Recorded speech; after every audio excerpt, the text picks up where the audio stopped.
got started watching in the first place. Yep. All right, guys, so we have got the next game here. Excuse me, the scoreboard is incorrect at this moment. I got you.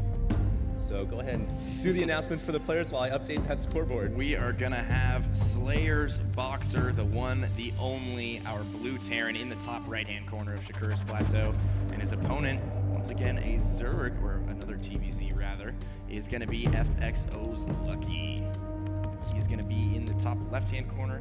Shakura's a map in TVZ that can certainly go either way. I used to think when I first started playing the map a lot that it was Zerg favored just because it's such a big macro-oriented map, but actually through experience and once Terrans learned the map a little bit better and learned how to abuse these cliffs in mid, you see a lot of players put siege tanks up there in mid.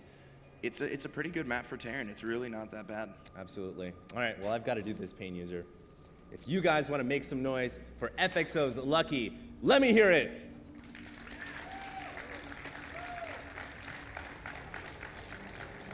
And if you guys want to see the Terran Emperor win, Slayer's BoxeR himself, make some noise.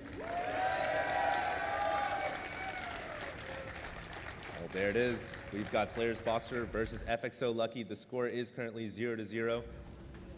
What do you think we're going to see in this game?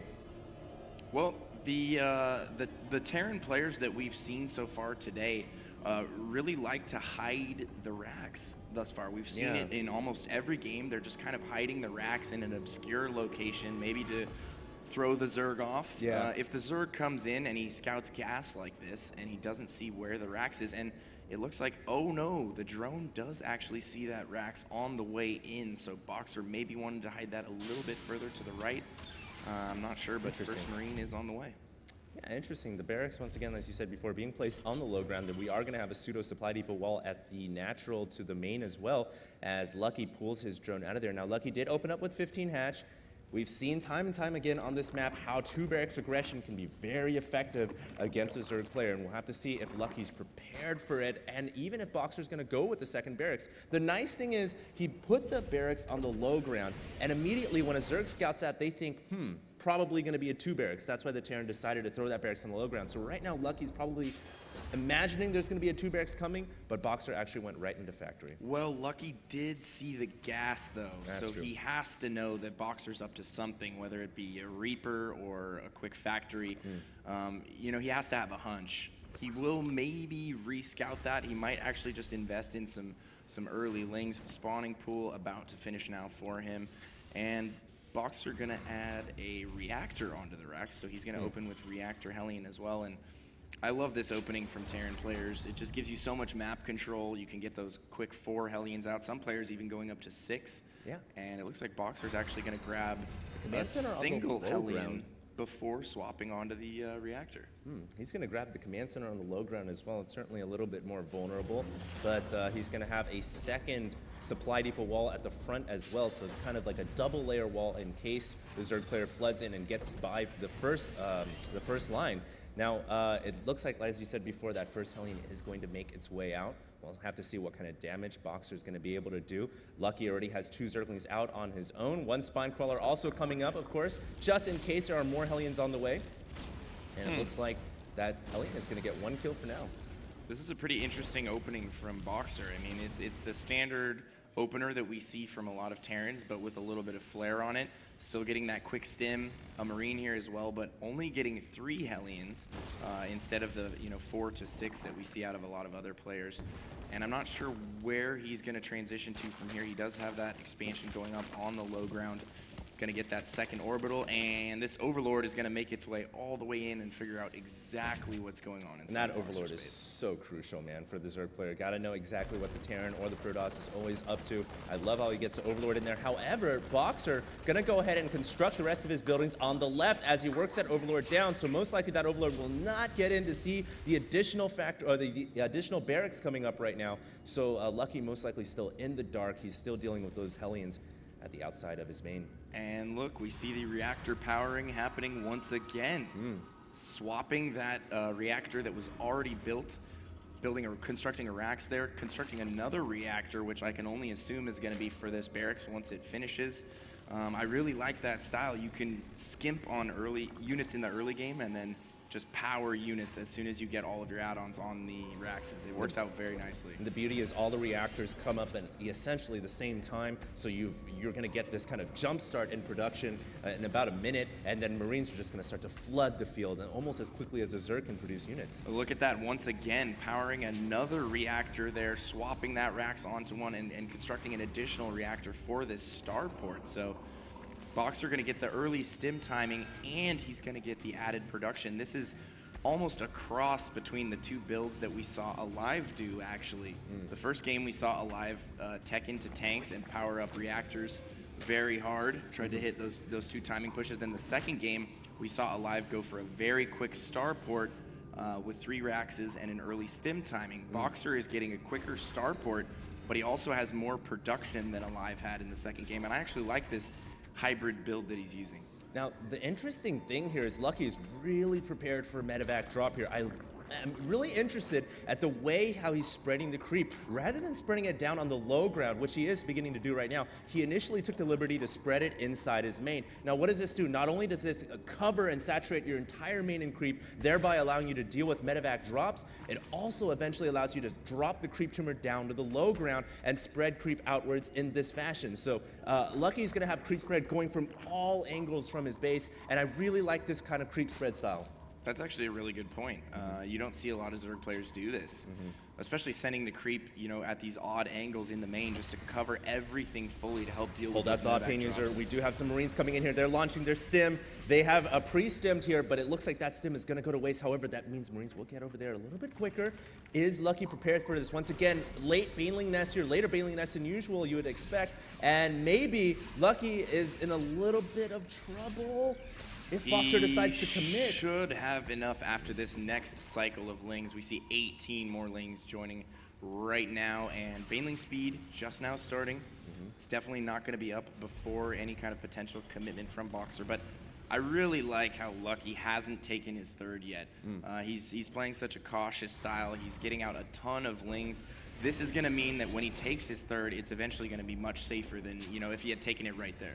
You know what's really cool too is, I'm sure BoxeR was thinking, hey, I can elevate her into the main. Not really, not with all that creep that's going on right now. That would certainly be a very suicidal thought to go for. So now Lucky's just doing great for himself. He's on 2 base. You mentioned before you like how he hasn't expanded yet. I still think a third expansion at some point in this game is going to be very, very crucial. Now, given the way the creep has spread, I wonder if he's going to expand here or if he's going to take the more normal expansion, which it looks like he's going to go for. Yeah, he already grabbed the normal one. BoxeR controlling mid right now with this small group of Marines, Medevacs, and Hellions. I actually really like that. Has a Hellion on each Xel'Naga tower, and he's just not allowing Lucky to take control of the Xel'Nagas. Look at this Zergling from Lucky here that could potentially scout the medevacs coming out of the main. I really, really like that. Just overall intelligent play here from both these players showing why they're so good. I mean, Lucky, of course, qualifying from the open stage, BoxeR coming from the group stage. Both of them highly prestigious, very talented StarCraft 2 players in their own right. Now, we do have Lucky grabbing the double gas right away, so he really wants to get that gas intake going. We saw Hey Pro in the last game, starved out of gas, never had enough to really go down all the tech routes he wanted to go for. That's not the case here for Lucky, because he played on 2 base a little bit more before grabbing that quick greedy third, and he's going to have a nice number of Mutalisks and Banelings on the field. Yeah, I agree. He's getting that gas up, and also because he's making this transition to mutas, he's going to need the extra gas. It's very important for him. He's going to go in here and pick off a couple of the SCVs building the turrets, as well as just delaying the third a little bit more. He runs into a couple of turrets inside the main, and it looks like the Mutalisk will be deflected. That's a lot of turrets that are up for BoxeR. Yeah, BoxeR very, very concerned with the Muta harass right now. He has turrets everywhere. I love his building positioning, though, and here we go. The Baneling's going to head in towards the tanks, but 3 tanks, I feel, is enough for BoxeR to deal with that small Ling Baneling army right there from Lucky. Yeah, and this is the thing that a lot of Terran players love about this map. The center of the map, the side, the middle north side and the middle south side here, very easy to just channel and funnel in Zerg units, and it's extremely good for Terran players to just siege up all their tanks in the middle, and very simple to just cut the map in half and start to expand at will. Yeah, very true. Now, BoxeR just content to hold on to mid here. He's really established his position in the middle of the map. Yeah. This gives him split map opportunity, so Yeah, he and can, it's so he can easy take to an do. earlier fourth here. He's going to be relatively safe to do so. He's done a great job macroing thus far, 161 supply to 152 for Lucky. And anytime you can out macro a Zerg at this stage in the game, you're doing a pretty good job. And all of these turrets that he's invested so heavily in are really going to start to pay off because this Mutaflock is getting to be a force to be reckoned with. Yeah, and I don't think the Mutalisks are going to be able to harass any mineral lines at No. all with all the amount of turrets that are up, which means that BoxeR doesn't have to worry about running Marines back into the main. He can just rely on the turrets and the new Marines that come out. There's a Baneling Bomb! It looks like... Didn't hit it. Didn't hit it, okay. It was pretty close, though. Right. And look at the spread here from BoxeR, doing a great job with his Marines right now. Is he going to target those Banelings down? Oh my god, he's going to lose a couple of tanks at the front, microing the Marines to the back. The Banelings exploding on some of the Marines. Very well done. Great job by BoxeR, I feel like, holding that line. I don't think he has enough to do any serious damage here, though, but he does There have is a another drop going on at the fourth. He's dropping the main at the exact same time. Is he going to pressure the front while doing all of this? He might be able to get that hatchery. He's going to get the hatchery. Looks like the Marines were not on target fire. They started to get distracted by the Zerglings as they came in, and the hatchery is going to stay alive. That's a huge win for Lucky. Yeah, Lucky's actually doing a really good job dealing with all these drops. He's going to hold the drop in the main, too, without losing a single queen. Both those queens get down in the deep, deep red. BoxeR was re-macroing this entire time, though. He has additional tanks now. He has additional Marines as well. And he is probably going to hit another timing here. Look at that Mutaflock from Lucky, though. Absolutely. Really starting to hit those scary numbers. Now, it would be nice at some point in this game for BoxeR to maybe eventually make that transition into the armory. And Thor, of course, forces the Zerg's Mutalisks to not remain clumped up to snipe off tanks and Marines anymore. Rather, they have to do the magic box trick. Looks like the Marines may pick off that hatchery. Wow, that was a close one. 62 HP, and the Mutalisks and Lings able to save the day. But another medevac drop going off in the main. At the same time, BoxeR launching another attack in the middle of the map. Yeah, but BoxeR needs to be really careful here because all of these drops are actually getting cleaned up relatively easily, and, you know, he's not inflicting a lot of damage. Oh, the Mutalisk going into those Marines. Lucky with a huge blunder right there, losing a large majority of his mutas.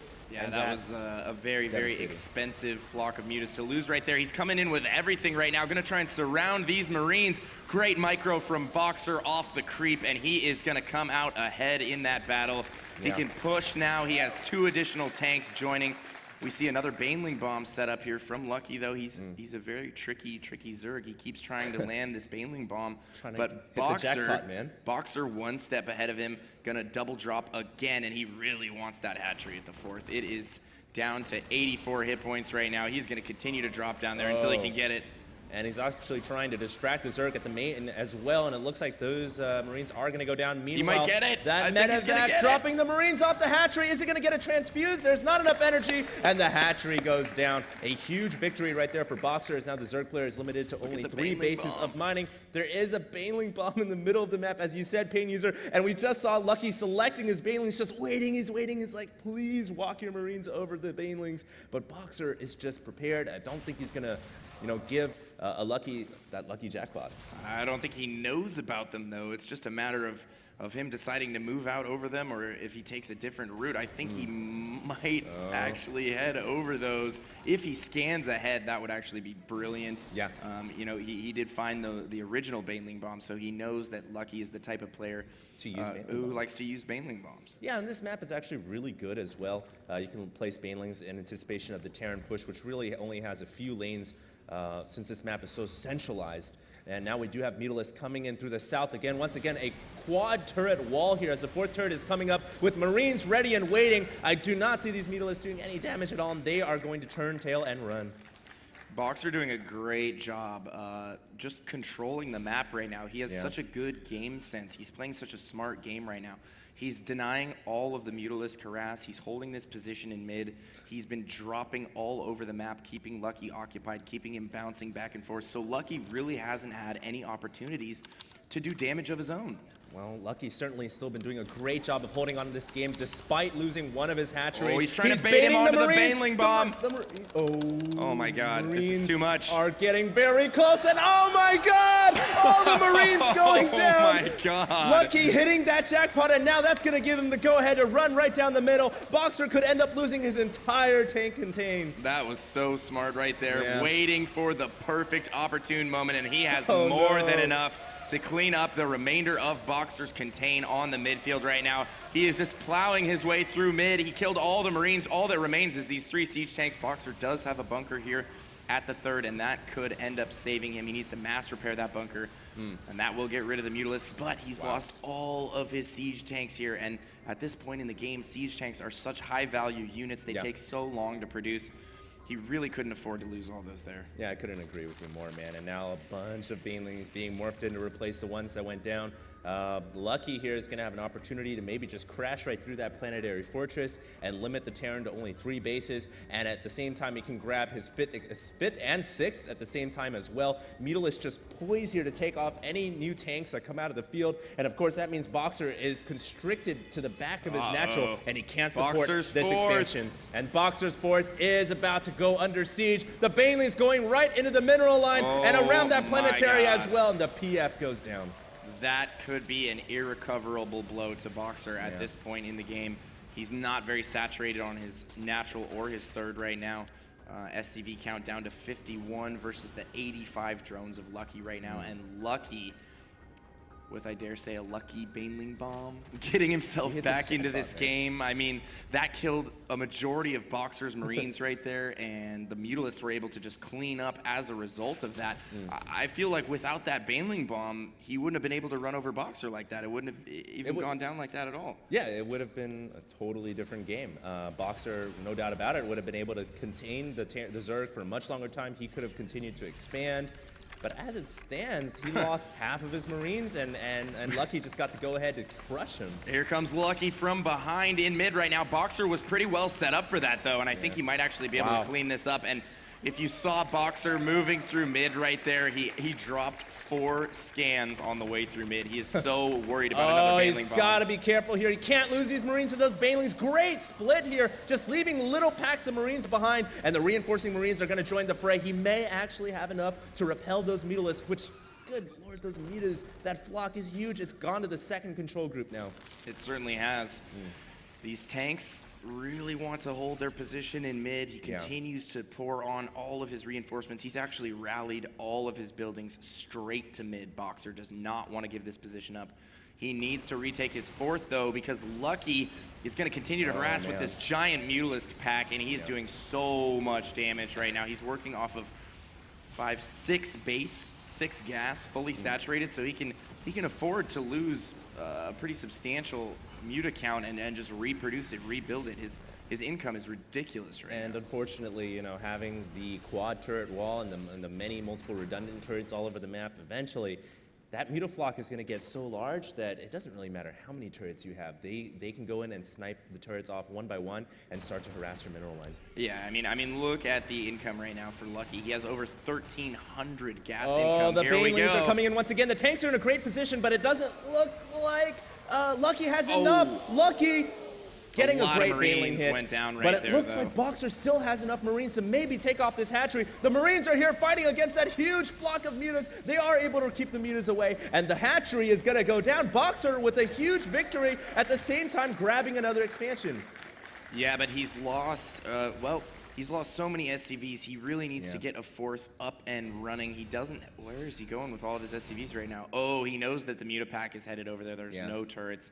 He's going to have to evacuate that position entirely. And I mean, yes, BoxeR just had a huge victory there, but look at the supplies, 78 to 197 right now. Lucky is just a beast of a macro Zerg. He took the entire map by the 20-minute mark. He was working off of 6 hatcheries, fully satched. Oh, BoxeR not paying attention to those Marines there, ends up losing his pack, which could have potentially done some damage to that mineral line.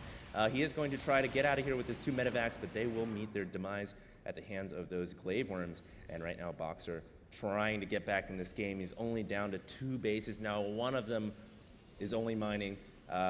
it certainly does not look good at all for our Terran superstar, as Lucky is poised to take this game. His mutaflock now is just absolutely enormous, and there is the GG from BoxeR. Well, Yes. I think that game really came down to that Baneling bomb. That was when BoxeR was trying to make his move. I feel like that's when BoxeR had his biggest advantage throughout the game, and that was a beautiful, beautiful maneuver there from Lucky. I don't want to say that